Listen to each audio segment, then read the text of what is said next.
Piers Morgan collaborated with the Mossad in order to help Israel kill Professor Saeed Mohammed Mirandi of the University of Tehran?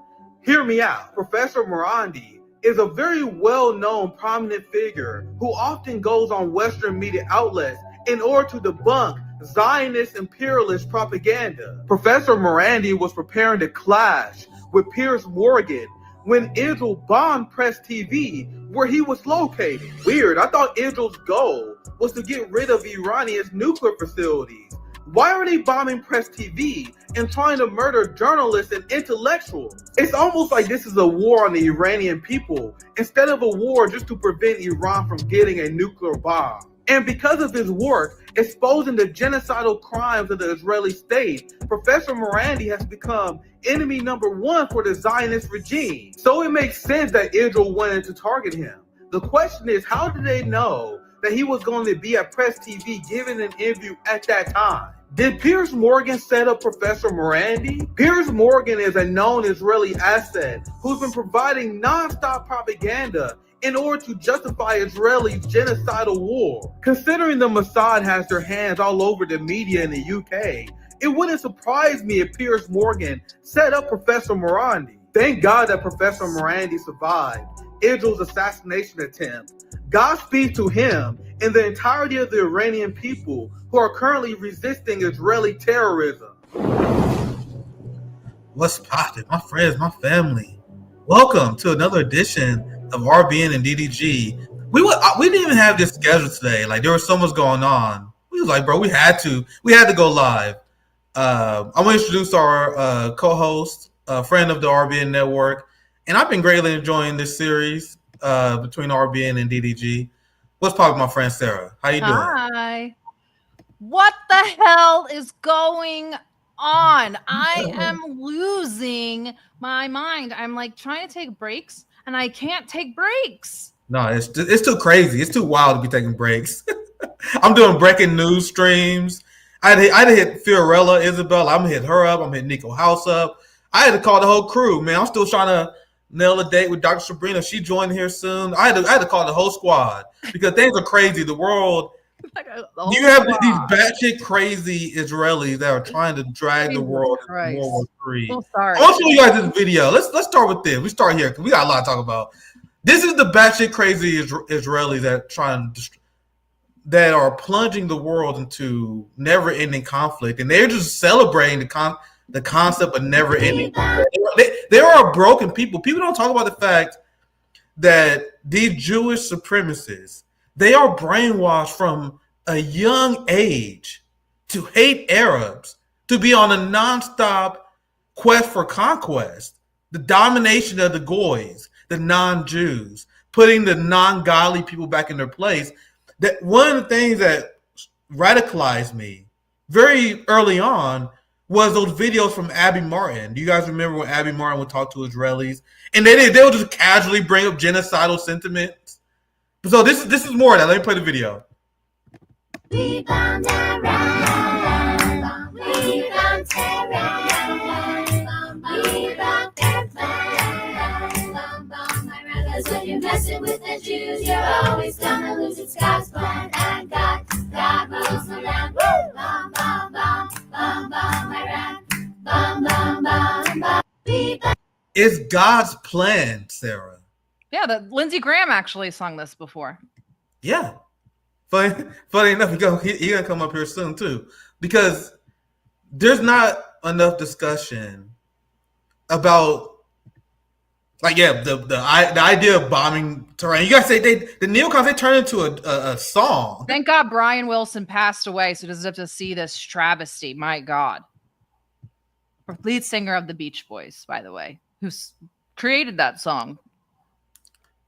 So we know Judaism isn't Zionism, but when you have Jewish organizations that is endorsing this kind of mentality, Jewish organizations show wall-to-wall support for Israel's strike. I like what you're doing on Twitter lately, how you're calling this stuff out yesterday, and I'm sure we'll talk about it. But yeah, I really like this kind of angle that you're looking at. Yeah, because not talking about Jewish supremacy, and this it's a giant problem. It's not even about making, because I do think it's a bad idea to try to make this about religious struggle, to make this about what religion is worse or not. But how can you ignore the fact that we have an entire society that was brainwashed from day one to feel like they have the right to commit any crimes they want against non-Jewish people? And then you can't say that there are aberrations, because why are these Jewish organizations supporting them? Like, go to these synagogues, go to the Jewish organization and ask them to condemn the bombing of Iran, and look at what they say to you. But that's just a side point. I'm gonna show you guys. Like, MAGA surprise, Donald Trump has Jewish grandkids. Remember, people get pissed when I bring this up, but it's very relevant. He married his daughter to one of the biggest Zionist Jewish people ever, and Jared not Kushner. the sons, though, just the daughter, right? Isn't that interesting? You gotta show your loyalty. The same way that Kamala Harris married her AIPAC handler. It's very kind of royal-esque. Like the yes. It's very creepy. You guys know I was obsessed with the CIA for a long time, and there was CIA agents explained it. So I remember there's a segment on Jon Stewart that lives rent free in my mind, where Jon Stewart, he loved to rehabilitate and interview CIA assets. This CIA person, I'm so upset I didn't remember the name. One day I swear to God, one day I will find this receipt for you guys. This CIA person was just casually saying, yeah, we know in the business, in our culture, we marry each other. We have wives who are part of the CIA. If they're not part of the CIA, we'll marry someone in the FBI. We'll marry someone in the military, because it's a way to show the establishment that you want to tie your blood to the empire. That's how loyal you are. If you're willing to build an entire family around the CIA, like if you're a guy and you marry a woman from the CIA, you're telling the establishment that you want to tie your blood and your family around the CIA. It's one of the things that is a sign that you will forever be loyal. And I'm not bullshitting. CIA people talk about this all the time. It's old school royal politics. So what did Donald Trump do? A developer in New York, where you could not survive without the blessings of the Zionists. Marry your daughter off to Jared Kushner. Oh, you can't bring that up. That's anti-Semitic. No, we are beyond the point where we are pulling our punches, protecting the feelings of these genocidal monsters. Are we supposed to be shamed for noticing shit, Sarah? Yes. We are professional noticers. Now it's illegal to notice things. Go ahead, Sarah. Go ahead. So now it's illegal to notice things. I don't even know. We don't even know what unconditional surrender is. I was like, well, what are we surrendering to? What are we surrendering with? What are we giving? Like, there's what are we surrendering? I don't even know what's happening. People are wondering why Trump is going on this MAGA meltdown. This is why I'm hammering the MAGA influencers who fell for this. Because imagine how low IQ you have to be to fall for this game show host, not just once, right? Oh, come on, Nick, don't be mean to these people who fell for Trump once, but twice, fam. Twice. This guy who's never apologized about supporting Israel, who married he got Jewish Zionist grandchildren. And people like Dave Smith, like, we gotta take on the empire. He didn't care. Like, he got 3D plans to overthrow Benjamin Netanyahu. Like, yeah, right. I am forgiving of the ordinary person who's ignorant. I got people in my personal life like that. I would be a hypocrite if I didn't. But I said 1,000 times on this network, I would never be okay until you massively repent if you was a propagandist for the ruling class. You guys understand there's a difference between being a worker who is misled, who's a victim of the propaganda, versus someone who's actively doing the propaganda? Dave Smith, some fucking court jester. He tells jokes, get clout by telling jokes, and uses that clout to serve the empire. And we are supposed to forgive him because he's like, oops, my bad. Fuck out of here. You know what I mean?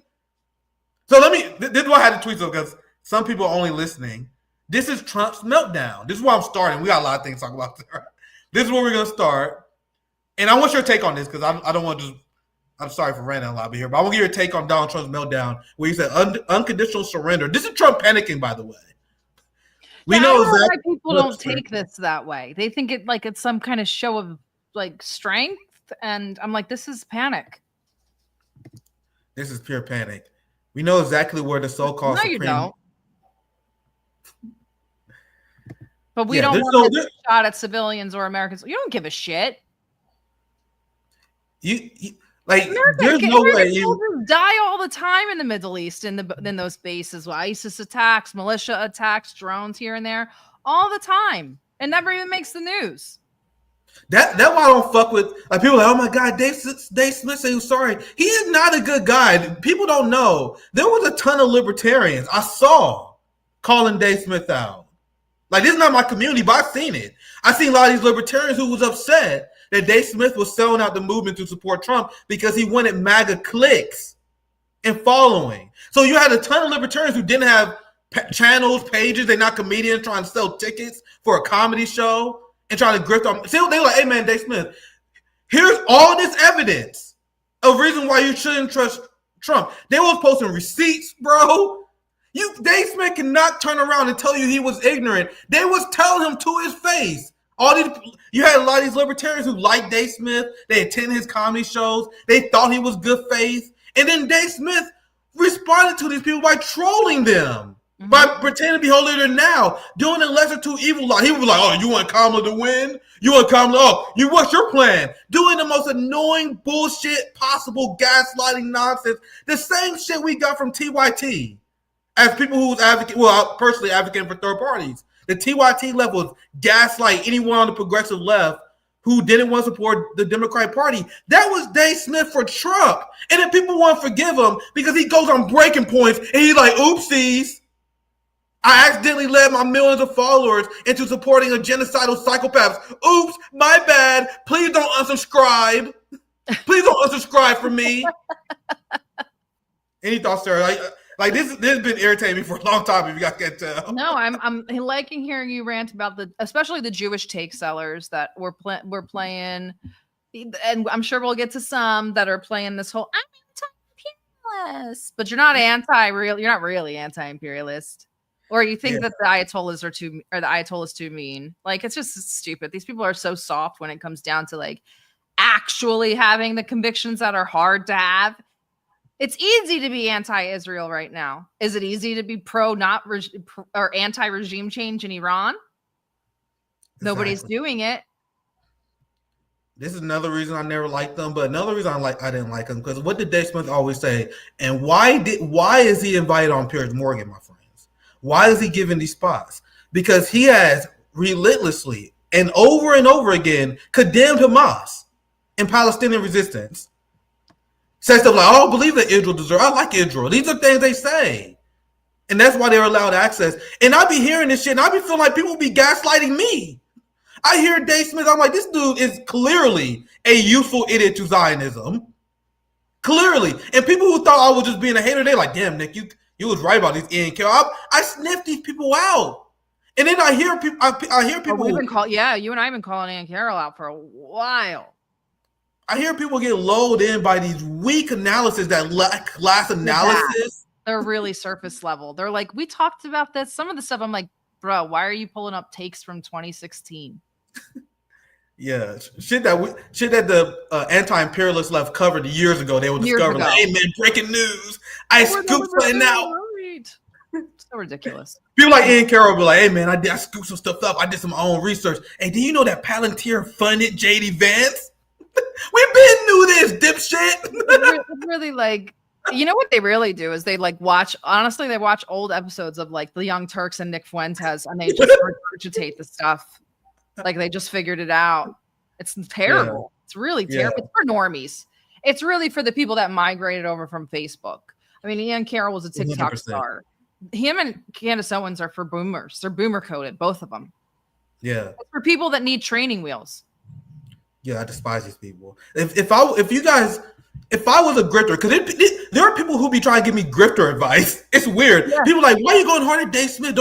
You want to invite him on? You want to be a part of it? Why are you giving me advice to grift, motherfucker? I despise these people. I don't want to be go on BBC. I'm like, good. They're like, Nick, you want to burn this bridge forever with Dave Smith? Don't you want to interview him? Dave Smith. No, I don't give a fuck. I'm not here to be part of this club. Deal. Like, what do these people care? Like, these people have no convictions. That's what I'm talking about. That's why Yeah. nobody ever wants to work with you and I, because they're like, you can't manipulate these people. They are not viable. That's what happens. That's why we get so much shit, because it's like, if I got to burn, like that thing that I posted yesterday, I won't bring it up because I don't know if you want me to, but people are like, aren't you scared? And I was like, hell no. We talk about it later if you want to. A little bit later. I will call somebody out if they are not sticking with their convictions. These people have no convictions. None. Yeah.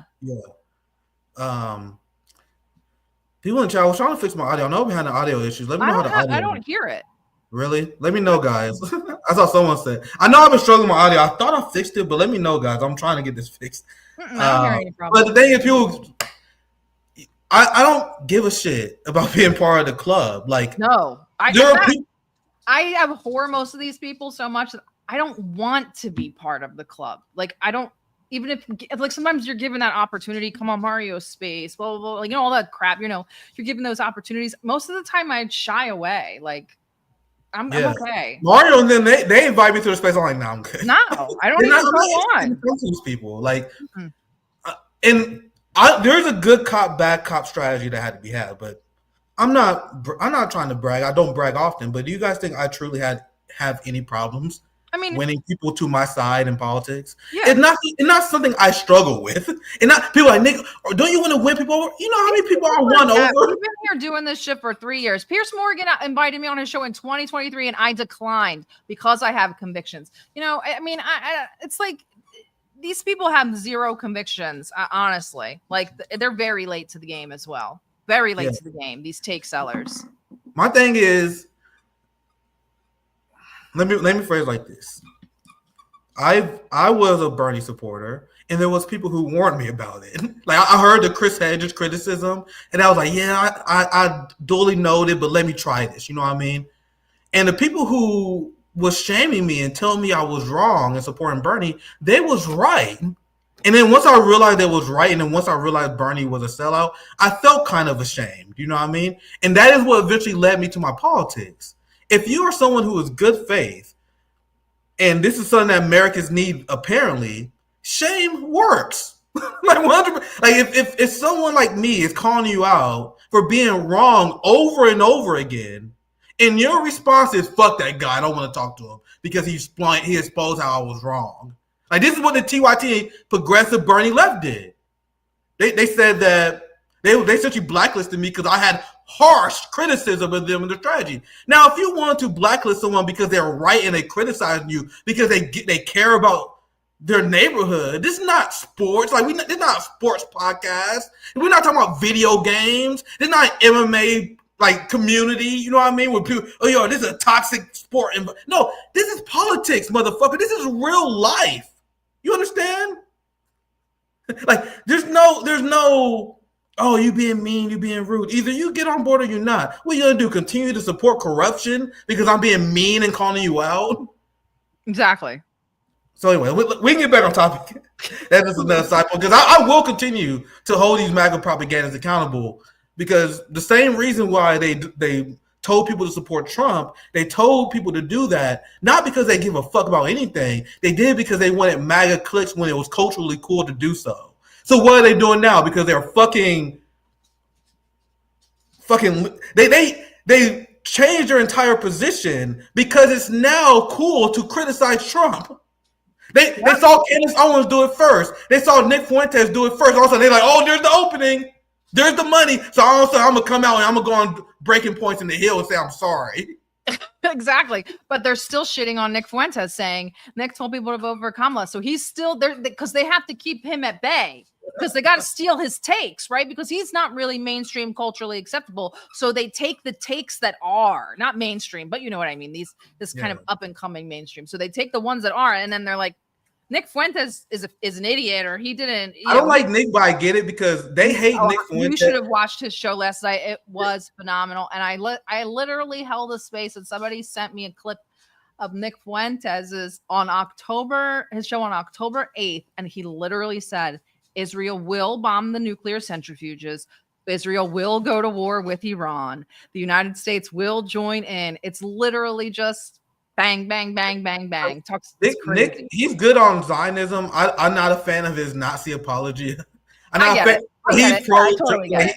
His reforming Nazism, that kind of stuff makes me the fact that he organizes based on race, not on class, like the complete antithetical belief what I believe in. Right. But he is interesting.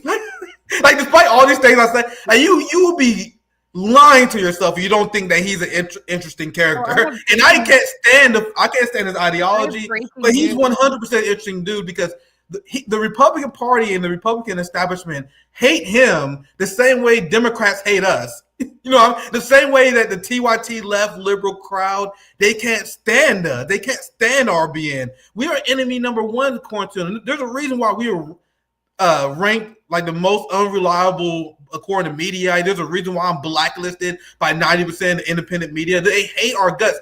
And that's how like the right treats Fuentes. Like even Tucker doesn't even say his name. Like it's very interesting to see. So guys, you guys know I don't fucking like his ideology, but he's an interesting character. Like maybe we'll become the Nick Fuenteses of the left, and we'll be like the people that like the Young Turks be like, I don't even want to talk about them. I'll just steal their takes. Yeah. I'm gonna get back on topic. So yes, anyway, that we'd have to get off on a tangent about that. It's about the take sellers in MAGA, and you'll watch them. Them. Yeah. People like Nick Fuentes crack me up. Like I'm not actually intimidated. People like Nick, you are black though. Yes, thank you. Yes, like people like Nick Fuentes is hilarious to me because they're gonna be complaining for the rest of their life about the fact that brown people exist. he do this whole thing like, oh my God, why can't we have a white nation? Why can't we have a white nation? It's because you guys engaged in imperialism. Your generational wealth came from the fact that you stole trillions from the global south. You took our ancestors as slaves, and then you were like, why can't we have a white nation? Your ancestors chose that for you, sir. Yeah. So people like Nick Fuentes, they're actually pretty hilarious to me because you complaining. Yeah, but now they're coming around. I'm not going anywhere for him. Well, yeah, but they're also, I mean, there's room for growth everywhere. They have room to change. Yeah. They're not even like really, I mean, they're married to a lot of their like ideology, but I really don't want to talk about Nick Fuentes and the Groypers. But I do want to suggest that you do watch the show from last night. It was really, really good. And he also went on Alex Jones yesterday, and he was also very good, which is good. We need people like Nick Fuentes to keep going on Alex Jones because Alex Jones believes in Palantir and MAGA still.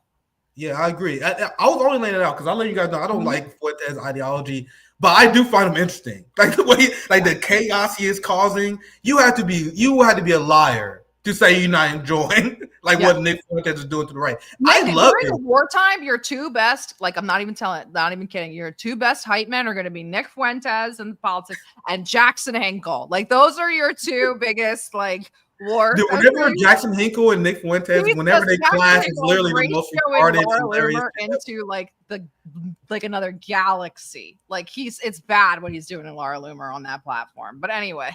Oh yeah, if Nick Fuentes is destroying Laura Loomer. That's highness. Nick and Jackson are beating the crap out of her.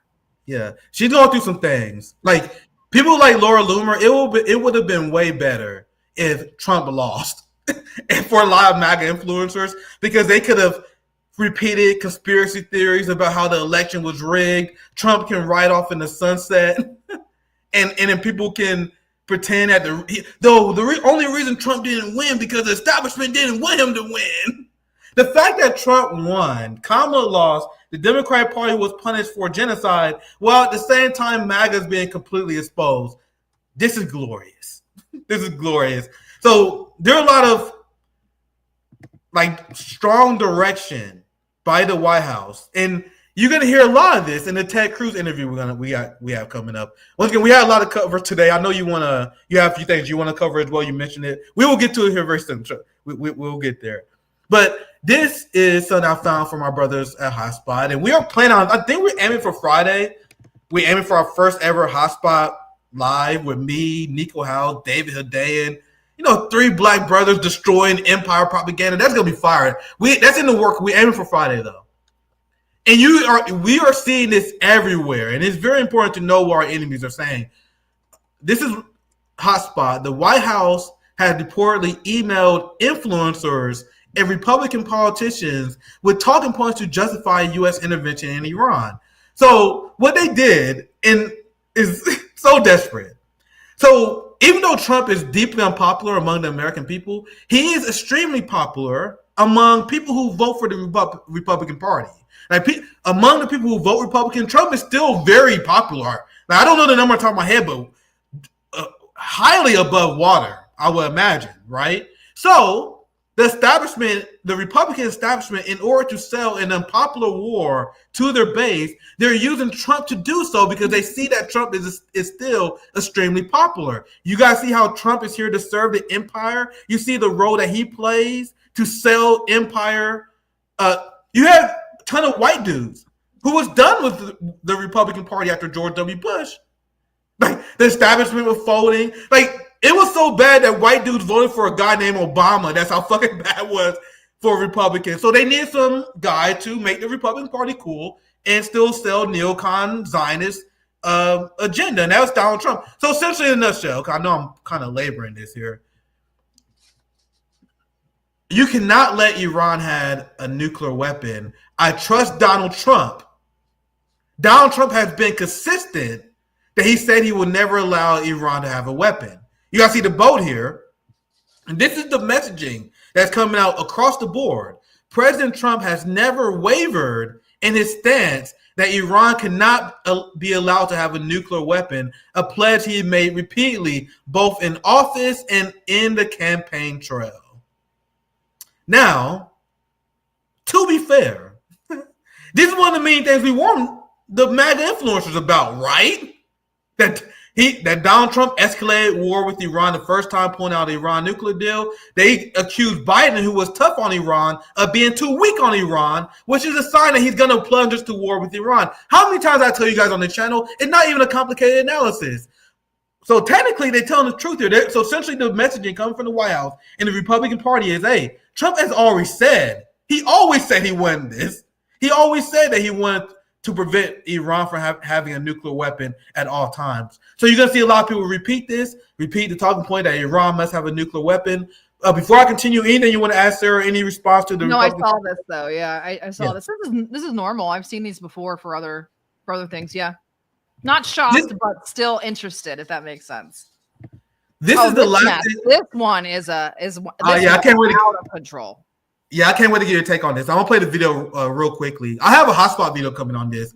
I didn't have a chance to finish it in time though for the stream to show you guys. So we're gonna do the segment live with Sarah. I was like, man, let's do this with Sarah. Actually, I'm not even gonna. I want to get your thoughts on this. Here, Friedrich Merz, the BlackRock Chancellor of Germany. It's always very important you always bring that up at any chance you get. I always call him the BlackRock Chancellor because Europe is literally governed by BlackRock. He explains directly how Israel is doing the dirty work of the West by engaging in war with Iran. These neocons, they say the quiet part out loud. It's literally crazy. I'll play it, and Sarah, you can go in right after I'll stop pausing. Ist das nicht sehr verlockend, die Israelis jetzt die Drecksarbeit machen für ein Regime, das sehr viele in der Welt als einen wirklich großen Störfaktor wahrnehmen? Frau Zimmermann, ich bin Ihnen dankbar für den Begriff Drecksarbeit. Das ist die Drecksarbeit, die Israel macht für uns alle. He said, thank you for using the term dirty work. Sarah, what's your initial reaction? I know you said you saw this before. What's your reaction to this? He's just been saying the craziest things. But I do appreciate this because there's this overarching theme in the United States, especially among some of these MAGA take sellers, that Israel is dragging the United States into the war, which is funny because now the Zionists are coming out of the woodwork and saying, no, we're doing your dirty work. That's a Zionist talking point. Let's all be honest that the two walked hand in hand into this war after they planned it out for 30 years. I don't know why we know why he's spitting out Zionist talking points, because he's a BlackRock executive. And just like Peter Thiel said, they defer to Israel. Can someone please explain to me, because Germany always had to support Israel, right? Yes. Someone please explain to me how white people and Europeans, they pulled the biggest con job of all time because they managed to redirect the sins of Europeans and their anti-Semitism to the Palestinians. Because if you was to ask me, and I personally have no objections, maybe you guys might put back on me on this, but me personally, I will have no objections after World War II. Europe decide that, hey man, we need to have a Jewish state. Let's take Germany. You know that country that was fucking everyone up for the last 30 years? Right? How about we take this country and we turn it to a Jewish state? Put back on me if you want, but I will have no problem with that. Take the Nazi scum that live in Germany. They no longer have a state. Give it to the victims of the Holocaust. Let them have Germany. Why the fuck did the Palestinians, why was they punished because of the centuries of anti-Semitism in Europe? So because of white guilt, well, to be honest, that's not even really the best way to phrase it, because we already know they want the reason why they're not the best way to frame it is because they want a colony in the Middle East. And they're not guilty about the Holocaust. They're not guilty about killing Jews. So that probably wasn't the best way to frame it. They was taking that tragedy, the tragedy of the Holocaust, and you know their ideology, never let a tragedy go to waste. So let's take the Holocaust and use it to build that colony we always wanted in the Middle East. So how did Germany win out of this scenario? Because now Germany is the main funder of Israel. They got their fucking colony where Germans go all the time and live in Israel. Now they're completely protected by the West, the nuclear umbrella, the benefits of the EU after committing sins. Meanwhile, the Palestinians have to suffer. And these scumbags, they have the nerve to quote the Holocaust to explain why they're killing Palestinians. Can someone explain how that makes any sense? Anyway, I don't have to continue with this video. I just all had to say, whenever I see German Zionism, nothing pisses me off. Well, there's a lot that pisses me off, but that's one of the top ones. Why? The Nazis loved Zionism too. I mean, they loved it. They thought it was great. They love imperialism. They understand it. Germany also, after World War II, and it really took hold during the Balkans, Germany has a policy of pretty much self-determination for whoever wants it, unless, they live in Russia or the East. But self-determination for all minorities that want it. So unless they're Russians in Ukraine. But that's literally what they believe, and that's why they back Israel so hard, and as well as the guilt, and that's why they back Kosovo really hard too. So it's only a short clip. I'm gonna play it again. It's also imperialism. Well, it's mostly imperialism, but they use you know what I'm saying. They use the self-determination thing. Yeah, seeing this Nazi scum, BlackRock scum, BlackRock who directly benefits from the Gaza genocide, BlackRock directly installing European leaders. The same way that Emmanuel Macron, he was propped up by the banks, Keir Starmer, Europe has completely been conquered. Like what Marx predicted a long time ago has already come to pass in Europe. It's complete capitalist dystopia, just like South Korea, by the way, too. Anyway, that's a story for another day. Like I got to do a stream about the I think with the Hyundai family. I was doing some reading, like, bro, the Hyundai family got people murdered, bro. Like I gotta do it. This is a stream for another day. But you guys know I like to share shit I was reading about. Bro, like South Korea is a complete capitalist dystopia. It really, really is. One day I will do a stream. It about really, really is. People have no idea. It really, really is. It's bad. Bro, there are people who get sent for prison for 15. There's a dude who got sent for prison for 15 years for writing poems praising North Korea. It's a complete dystopia. Like everything that people say about North Korea. 60, 80 hours a week. Yeah. And Hyundai literally got workers killed. Like they were responsible for accidents that murdered children, and they face no accountability. Sort of like civilized model minority, and I guess we kind of tuck them under the Japanese, who we really uphold as this sort of model civilized minority.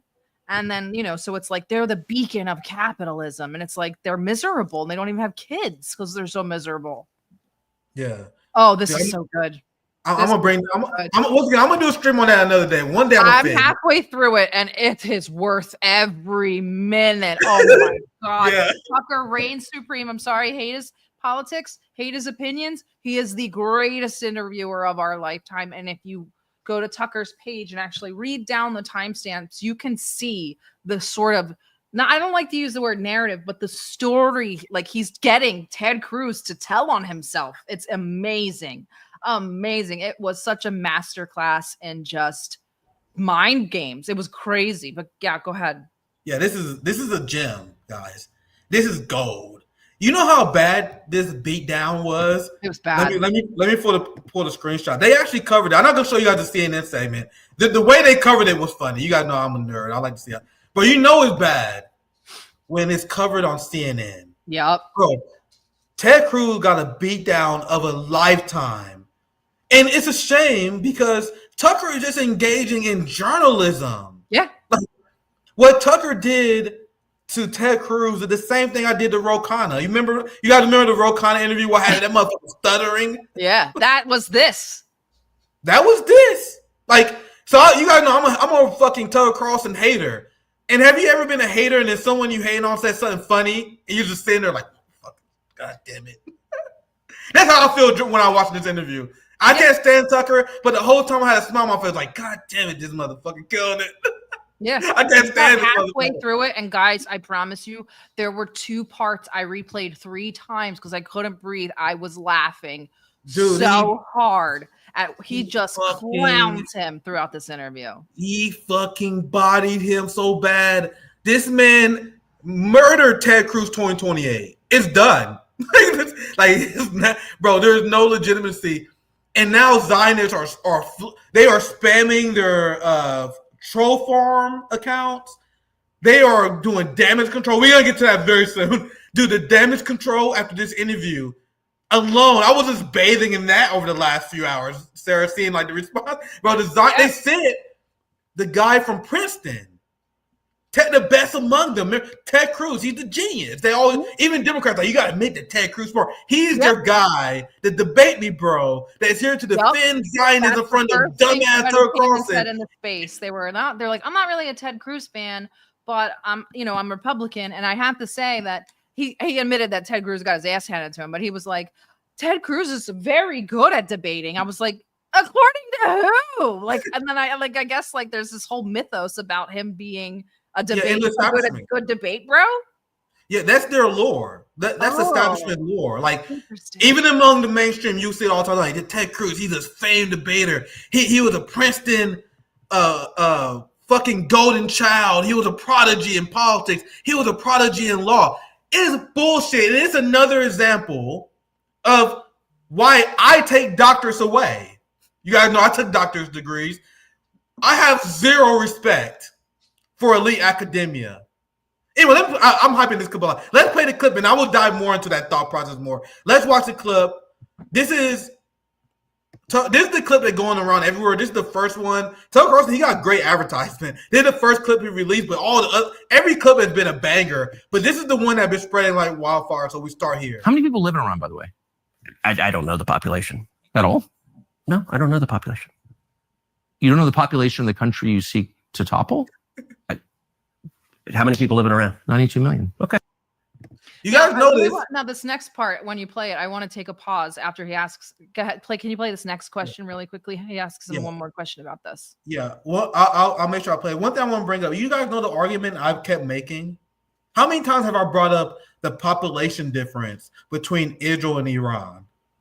I have done how many segments? I made how many tweets about the fact that Iran has 90 million people versus Israel's 9 million?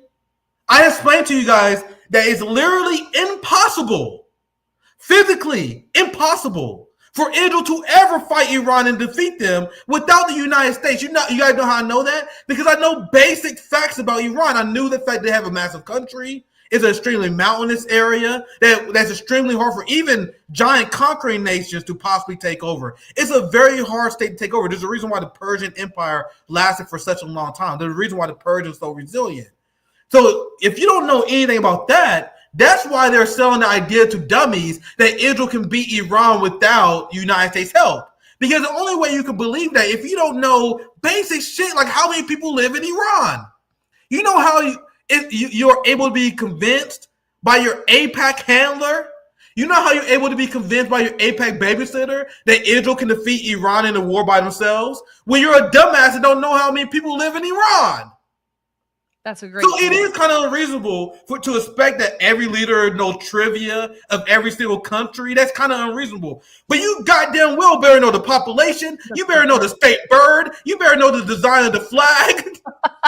Well, I know it because I love that flag. But You yeah, better know the favorite poem, the poem of the state. You better be able to read the Constitution backwards. If you're advocating for the destruction of a state, nigga, you better be a history expert. They don't think it's a big deal. Like, we do this all the time. Exactly.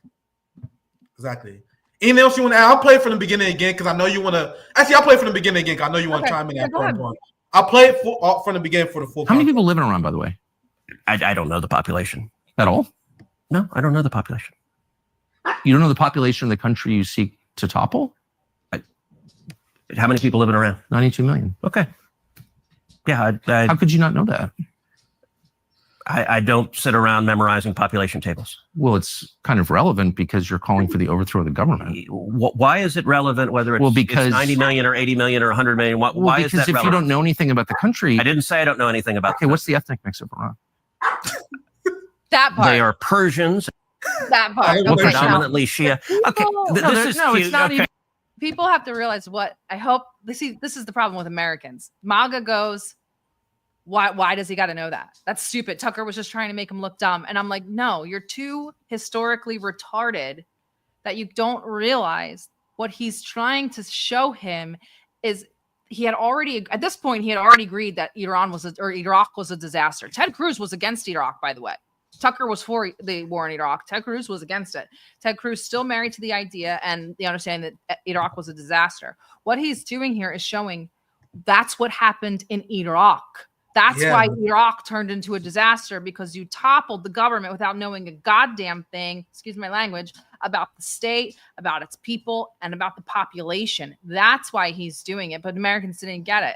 They're like, he's being an elitist. He's being mean to Ted Cruz. Not to mention Ted Cruz went to Princeton. So this shouldn't really be out of the realm of things that he knows.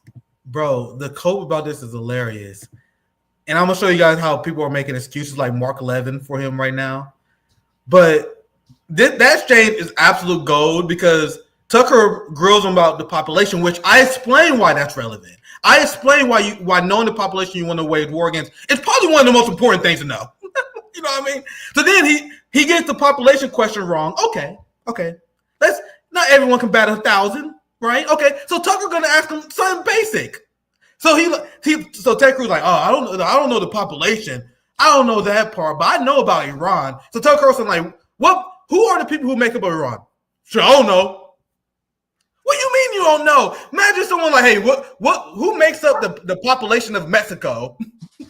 And you're like, oh no. You know how fucking dumb you would be?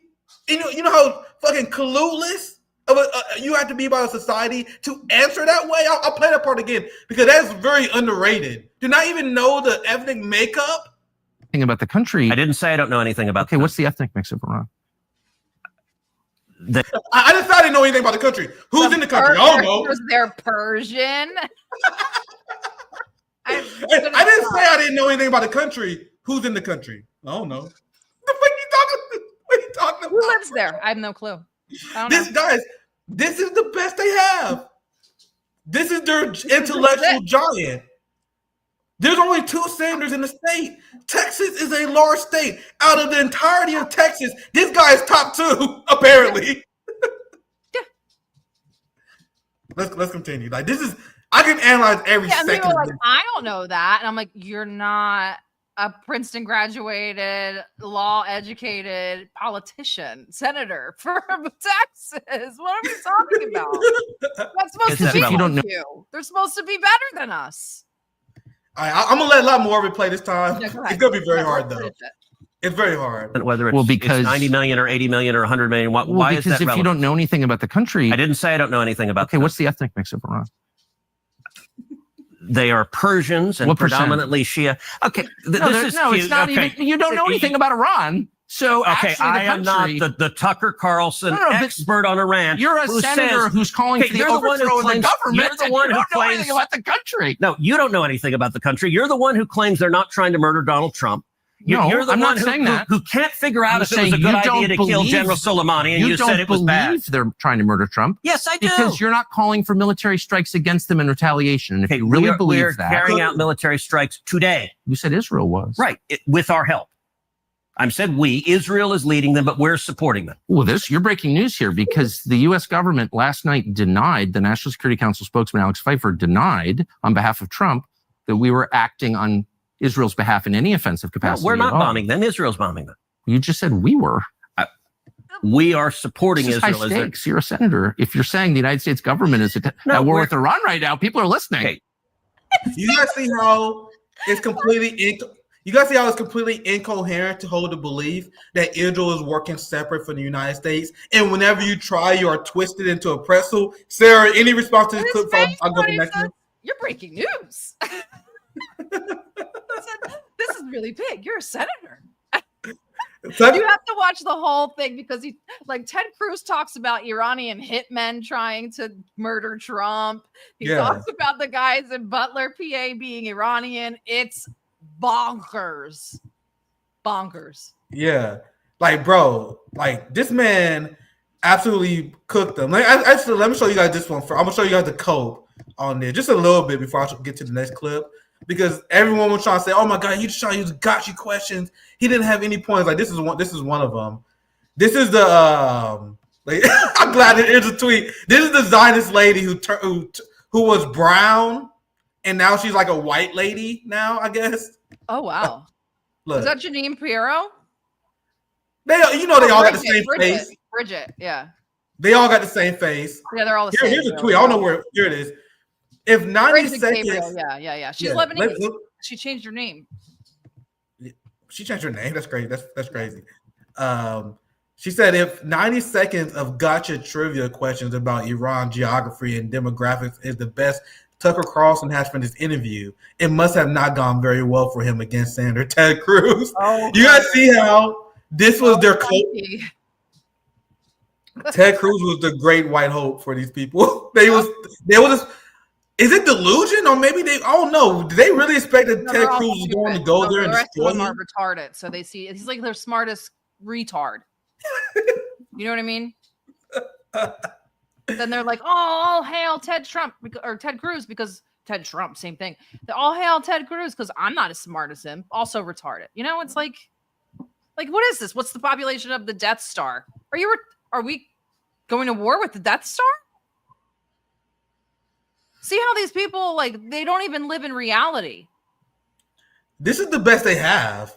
Like, you guys see how Mark Levin, he was watching that interview like a hawk. You know, everyone was, bro. Why do you guys think Trump went on a tirade against Tucker Carlson? Where he was calling Tucker Carlson kooky. I got that receipt somewhere. Yeah. Well, actually, let me show you guys. I don't know why the fuck did I save that? We should touch on that as well. Tulsi Gabbard should resign. Where the fuck is it?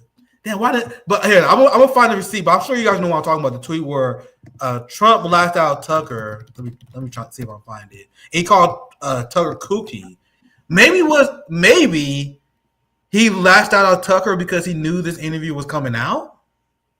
I don't know when the interview was recorded because Tucker pre-records an interview. This wasn't live. I think it was done on Sunday, actually. Sunday or Monday. I don't know how the timing works out, but you guys see how my point is because I can't prove that yet. They knew that they had to go send someone at Tucker. Trump was tweeting about him. They had to send a heavy hitter. Ted Cruz was the best they can possibly find, and they was watching. Now they all tweeting these cope memes. Instead, MAGA will just make AI memes about it and cope. Go. I can't stand these people. I can't with these people anymore. They don't take anything seriously. This guy's another nutcase. Absolute nutcase. Yeah, if I had more time, I could dive more into the Mark Levin. People that haven't even they don't even have they're in officer level 4, rank 4 in the military, leading us into World War III. It's real estate agents and a dude that served in the National Guard. I have not felt like I was in more unqualified hands than now. And Tulsi Gabbard is the only one speaking sense in there. We are in trouble. We're cooked, bro. We're cooked. But hey, don't worry. The people who got us into this, the people who did propaganda that got us in this situation, don't worry, guys. They say they're sorry. Don't worry. That's all good. Here's Mark Levin. If I had more time, I would dive into this beef that I've been witnessing between Mark Levin and Tucker Carlson, where Tucker is cooking this boy. Cause this man Mark Levin is taking so many L's, just like the way that Laura Loomer is being ratioed to death by Nick Fuentes and Jackson Nickel. That's Mark Levin at Tucker Carlson. He's watching this interview with like a hawk because he's been having shows. He's one of the few people I'm like, man, I'm gonna watch his meltdown because he's been absolutely having a hard time with MAGA pushing back against this war. Because remember, neocons, it used to be easy to sell these wars. For the first time, they are now facing pushback on the right, not among the crazy communist fucking jihad scum that they used to attack. And you can see they're rattled in a different way. Maybe I'm overanalyzing it, but they're rattled unlike anything they've seen before because they see their own betraying them. Maybe almost you guys see it too, because I see another level of unhinged. You can even see it in his body language with the video being unmuted. Yeah. So where are they? They're nowhere. How about China? Nowhere. How about Russia? Nowhere. What happened to World War III? There is no World War III. They all sound like a bunch of Marxist Islamists. They don't sound like patriotic Americans. Let me be clear. This is good versus evil. You're either a patriotic American who's going to get behind the President of the United States, the Commander-in-Chief, or you're not. One other thing. He called Tucker Carlson. He said, you see how you reference patriots. He said, you guys think you're patriots? You are Marxist Islamists.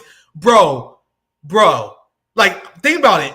If you're a Tucker Carlson, that's like him calling you the N-word, bro. If you're like among these white conservatives, a white dude calling another white conservative a Marxist Islamist, that's like the worst insult that he could possibly come up with. And you guys see how emotional he is? Bro, it's personal. You know, they're seeing the empire crumble. They're seeing Zionism. Yeah, that's why they act like this. We keep explaining this. Yeah, every time you're like, they can't get any crazier. This is them losing power. Yep. Man, God damn it. Our shows always go by so fast there. We almost already an hour in. Yeah. Now let's play this clip. Damn, I might have to trim a little bit of the segment. But here's a clip I 100% have to show you guys. Because as Sarah said, I recommend watching this whole thing. I saw a little bit of your coverage of your space of it. But this is another moment we can tell that Ted Cruz immediately regretted coming on Tucker's show because he asked him, and I don't know why, I don't know what he thought Tucker was going to say, but he's like, what foreign policy mistake have I made? What dirt do you have on me? I'm like, bro, you just teed this man up. Anyway, let's play. This is glorious. And I see an unending string of foreign policy disasters that have impoverished and hurt our country. Unending string.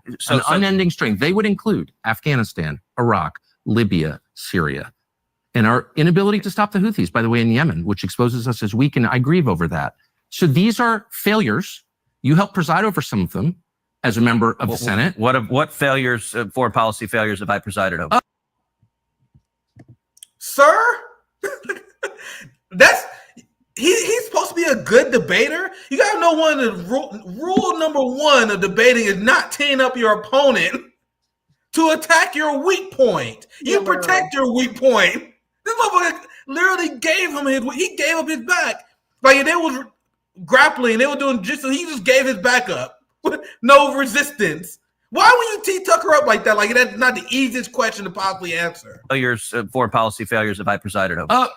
Well, we were unable to beat Russia in the war that you supported against Russia.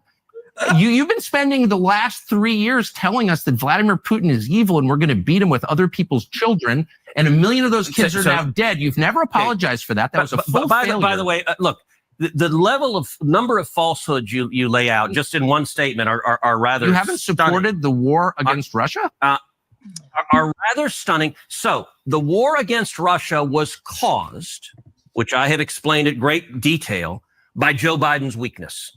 But you supported the war. If you want to talk, we can talk Russia and Ukraine. I'm happy to talk about it. They really think that it goes from like one country to a different country every time we switch presidents. They're like, it happened. Like, it's like so compartmentalized. It's like, we've been working on Ukraine since the 40s.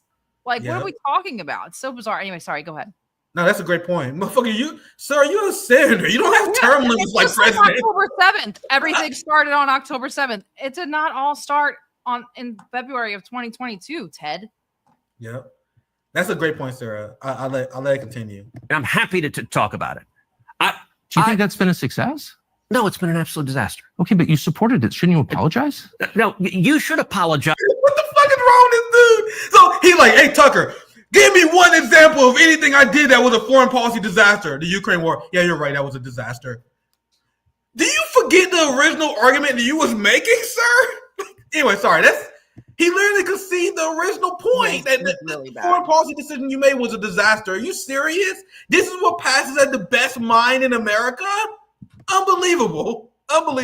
By Joe Biden's weakness. But you supported the war. If you want to talk, we can talk Russia and Ukraine. I'm happy to talk about it. Do you think that's been a success? No, it's been an absolute disaster. Okay, but you supported it. Shouldn't you apologize? No, you should apologize. I'm not going to engage in the demanding of apologies. So I'm like, that's my point. Is all these failures and no one ever says I'm sorry. Matter, or do you just throw out like if you want to talk, we can talk. Okay, I do. I want to know why that seems like a true disaster for the United States. Wild.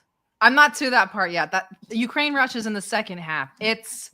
You should see the one part. Ted goes, all right, well, could you not be so smarmy because Tucker's just wiping the floor with Ted? And Tucker goes, yeah, you're right. That's something I really got to work on. But he's so sarcastic. It's just the whole thing is just masterpiece. But absolutely, please go watch it, guys. Absolutely frying this man.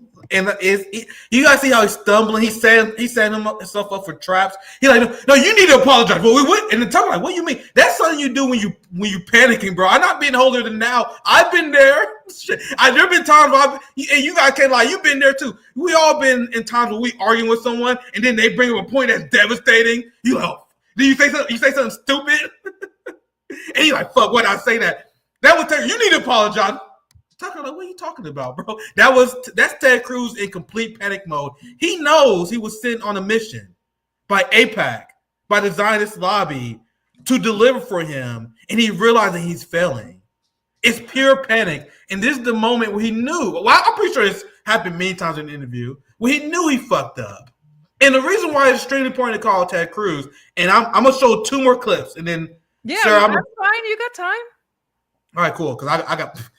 So I'm gonna show these 2 clips, and Sarah, I'll pass to you if you have anything you want to add.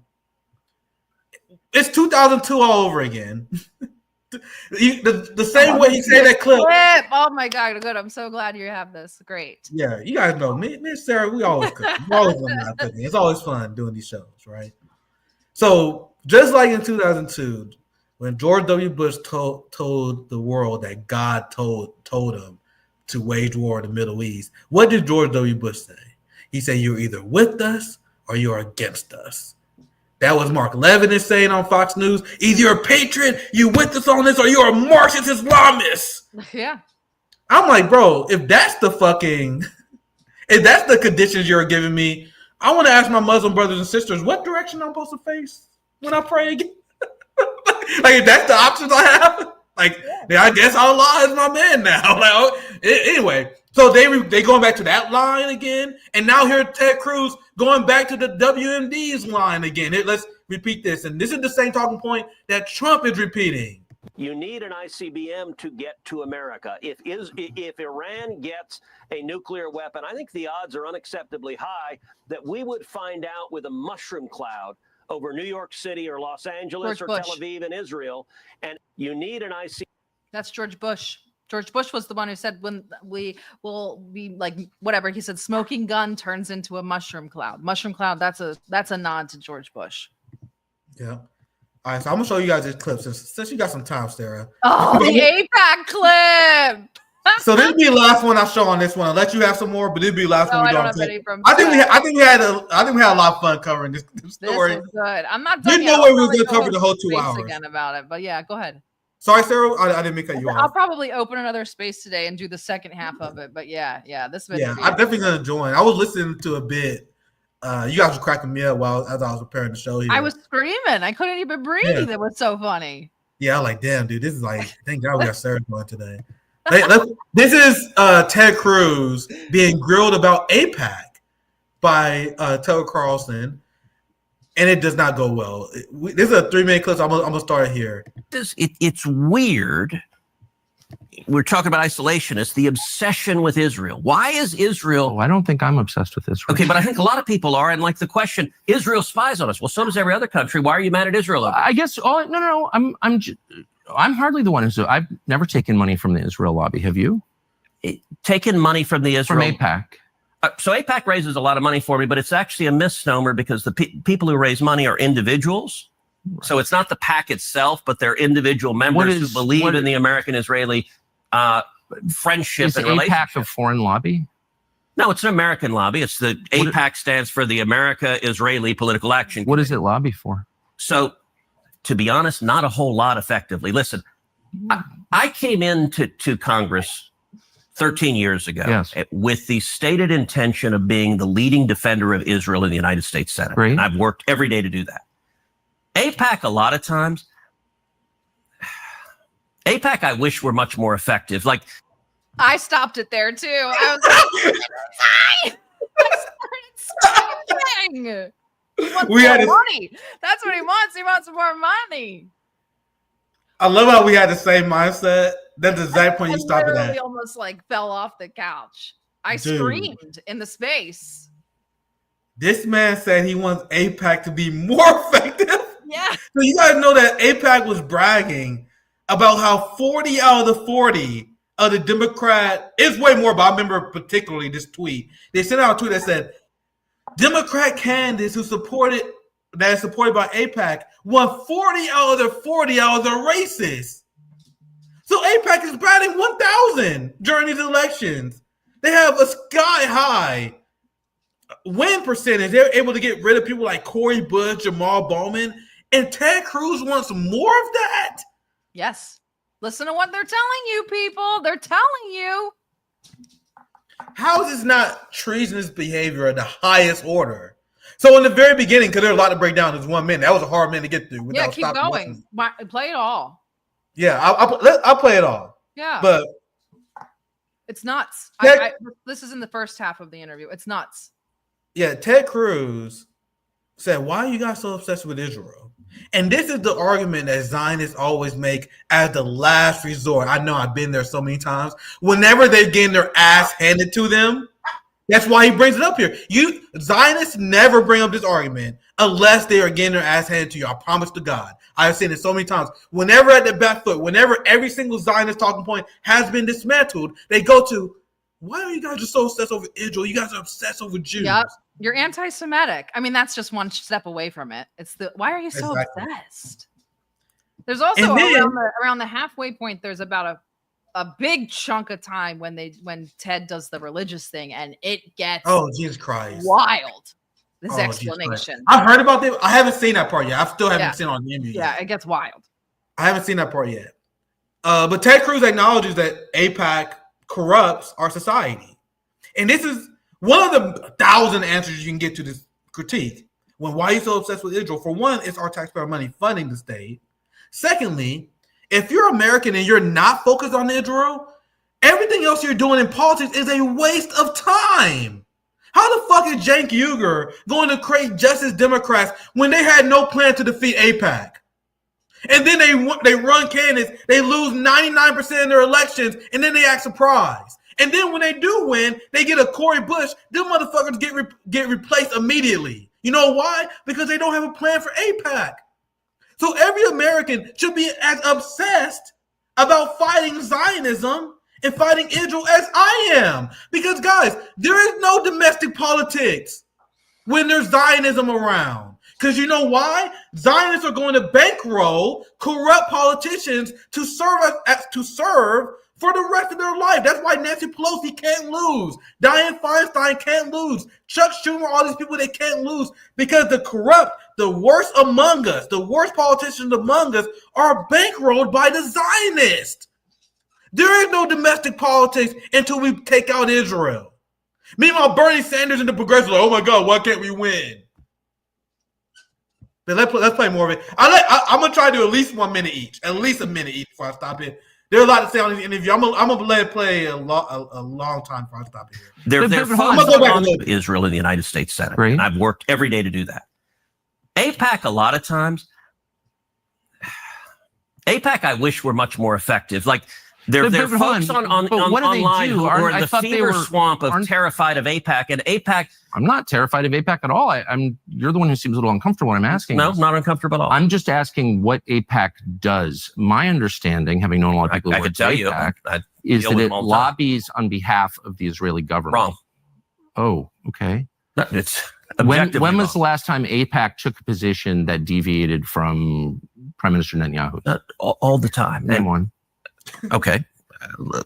Let me go back and give a little history. If you want to do a deep dive on AIPAC, I don't. I want to do a shallow dive that gets. No. I want to get to the core question. AIPAC is lobbying for a foreign government, and I don't. It's not. It's lobbying for the United States. It is lobbying for a strong U.S.-Israeli relationship. Okay, so it's not has nothing to do with the foreign government. It wants America and Israel to be closely allied. Okay, but it's lobbying on behalf of the interests of another country. So that's not true at all. And if it's not true. No. And how much contact do you think AIPAC leaders have with the government of Israel? No idea. I imagine some. I think the government of Israel is often frustrated. Does Ted Cruz think he looked good here, being this evasive? He tried to make the argument that AIPAC doesn't lobby on behalf of Zionists on Israel. Why do you guys think they're being so evasive? Why do you think they're so evasive whenever you bring up AIPAC? They know what they're doing is wrong. They know they're corrupting society, which is why every American should be way more obsessed with AIPAC. That's why I understand, and I'll explain before, I understand the criticism.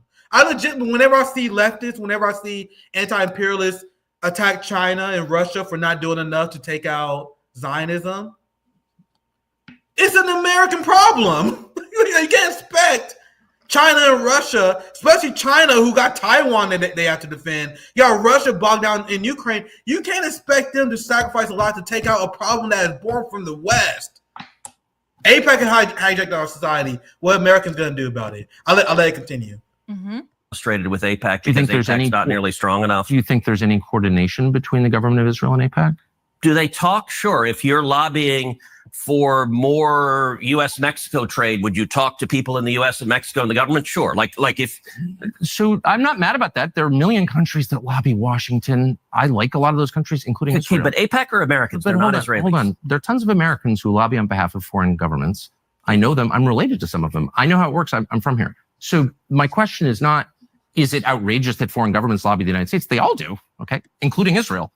My only question is, why don't we admit that is what's happening? You're denying it, but it's true. Yeah, and why aren't you're saying is false. Why aren't they registered as a foreign lobby? Because they're not. They're not a foreign lobby. No, they're not. And this is that there's a fever swamp. Look, it's not a fever swamp. These are very reasonable questions. And you've accused me of being obsessed with Israel, which I'm not. I actually haven't. I've said and being isolationist feverish about it, which I'm not at all. I find it's a very tender spot when you ask it, and I don't know why. So, Tucker, all right, let's go back. I was first elected to the Senate in 2012. That is a broken man. That's a man who knows he was embarrassed by countless millions of people. Sarah? He actually tries to do this really interesting beta male thing. Like, oh, come on.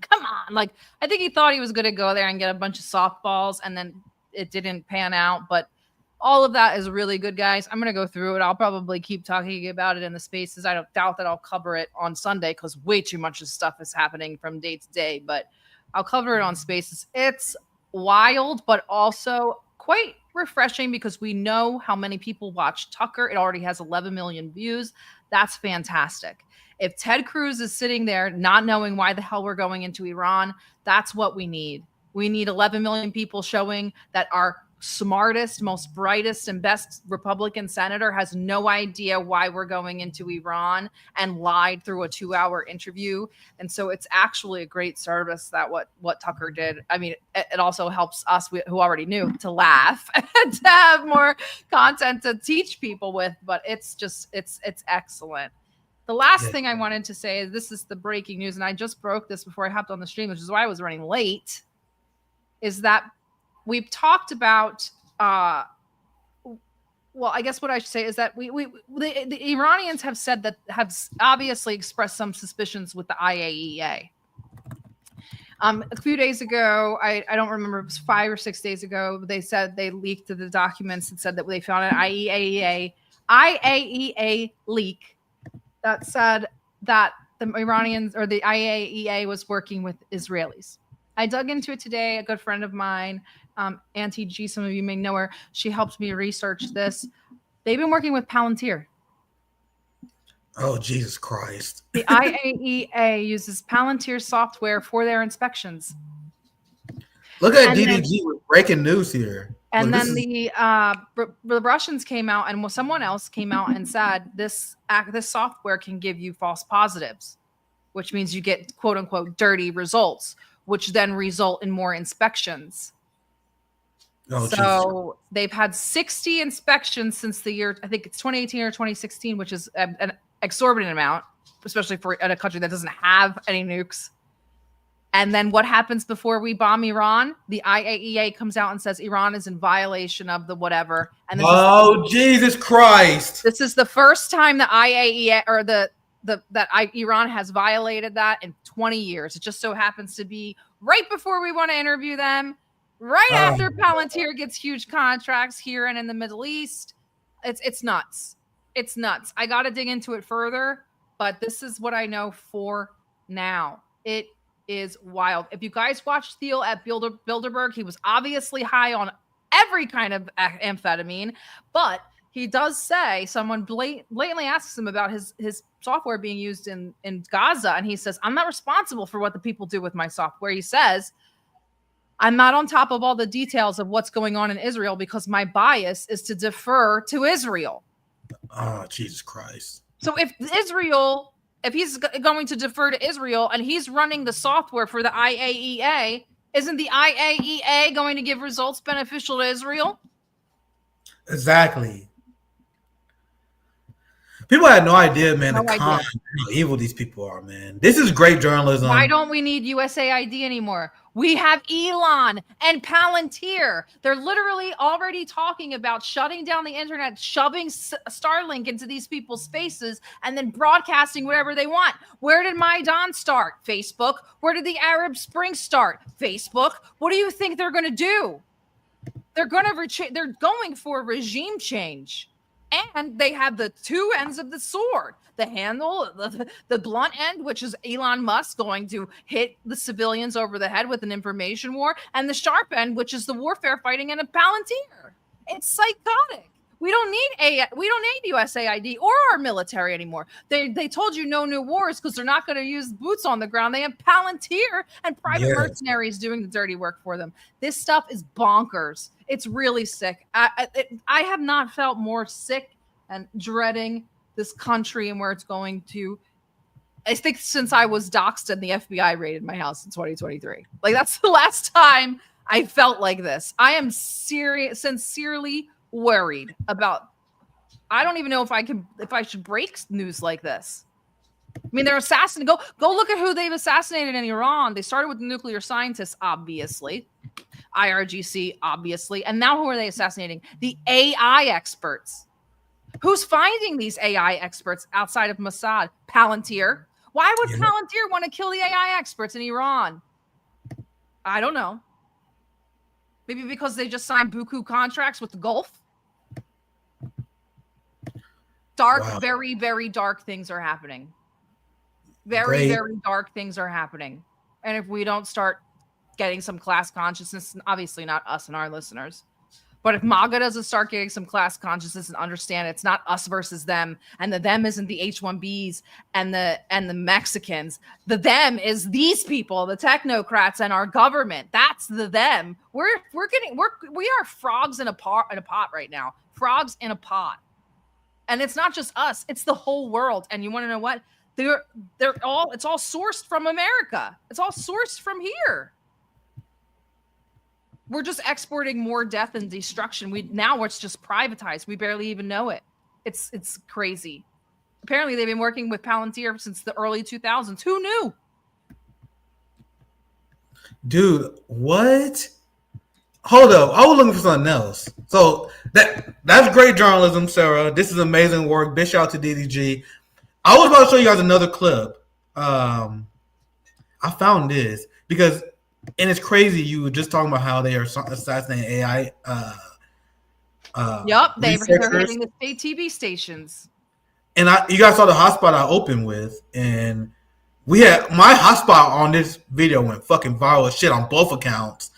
Where I explained how it's very possible that Piers Morgan collaborated with the Mossad to try to get this man killed. Because how did they know? Because obviously they're aiming to kill Professor Mirandi. They aim for Press TV exactly at the time when Professor Mirandi is giving this interview with known Israeli asset Piers Morgan. And if your goal is to end the nuclear program of Iran, like is the stated objective of the United States and Israel, why are they targeting Press TV? Why are they targeting AI researchers? Why are they targeting Professor Mirandi? Mirandi was forced to evacuate in the building in the middle of an interview. I just saw this. Target Professor Mirandi, someone engaged in the information war. I don't know. The person who's trying to overthrow the government. I don't know. Maybe Elon Musk. Yep. I'm interested in seeing this video. Not long.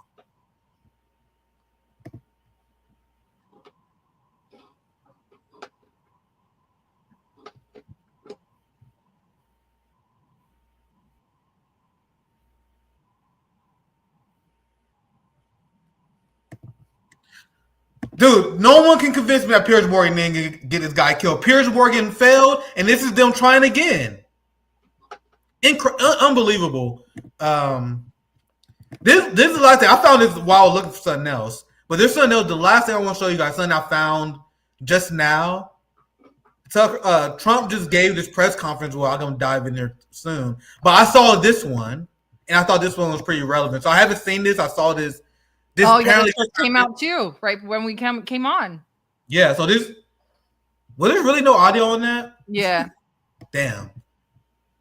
Oh, well, it wasn't that point. Sorry, I'm being told there's no audio. Let me refresh this. I don't know why the fuck it does that sometimes. But the audio be working, all of a sudden it stops working out of nowhere. So apparently, it's not that point. Essentially, Mirandi went to the guy and said, "Hey, I gotta evacuate the building," because the audio is not that important on that video anyway. You guys saw he got. The show ended. That's essentially what happened.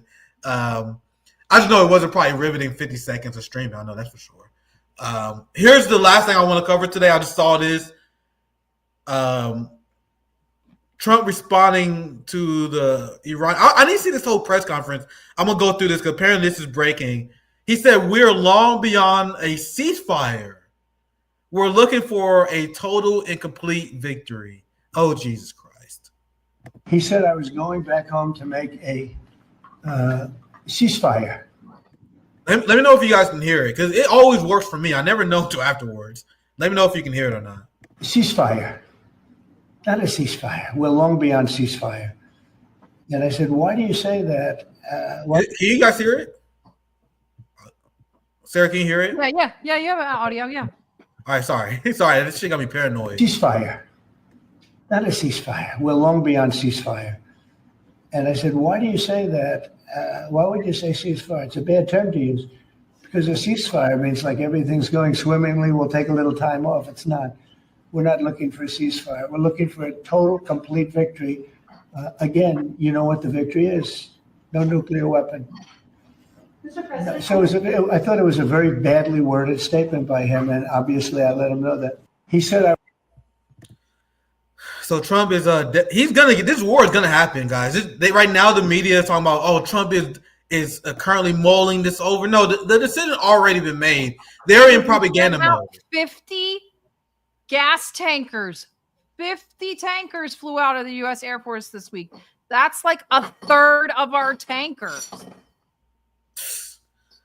And it's just crazy seeing the same stuff over and over again, Sarah. Before they launched wars, they had to have propaganda to justify it. The decision has already been made. But if you was to watch corporate media, because you guys know I do to keep tabs on what they're saying, the narrative as of this morning that CNN and MSNBC is running is that Trump is currently deciding The decision has been made yet. He's mulling it over. He hasn't having national security conferences. He's deeply pondering this. And so, no, this decision has been made. The propagandists are out full-fledged. Literally, MSNBC this morning, when I turned it on, when I finished my hotspot, they had the Israeli ambassador to the United States on there today. They have IDF members on Fox News 24/7. I promise to God, turn on Fox News on right now. And there's a great chance that there's an IDF member on right now. So they are in propaganda mode. The decision has already been made, and Godspeed to the Iranian people. And curse everyone who engaged in any propaganda that led up to this moment. Damn, we're almost 90 minutes in. Maybe I know you had a few. No, that's it. Covered everything. All I really was married to was breaking the Palantir news, and everything else. All of the clips you included were perfect. That's exactly what I would have included. The APAC, that we're bombing them. It's just all of it. It's gold. Cool. Always great doing shows with you, Sarah. That was great. I love the fact that you're getting back into writing. You've been writing a lot of these articles and stories. I think I'll probably write about this Palantir discovery with the IAEA, but it might take me a while, and I'll probably go to El Salvador after that. Yeah, great journalism. We gotta protect Sarah, my friends. We must protect Sarah. Any last thoughts? Anything else you want to plug, promote, Sarah? I think we're good. We'll see you guys Sunday, and I'll always be in the spaces. You guys will find me. All right, cool. I might join you a little bit later tonight. Yep. Have a good one, my friends. Take care. Bye.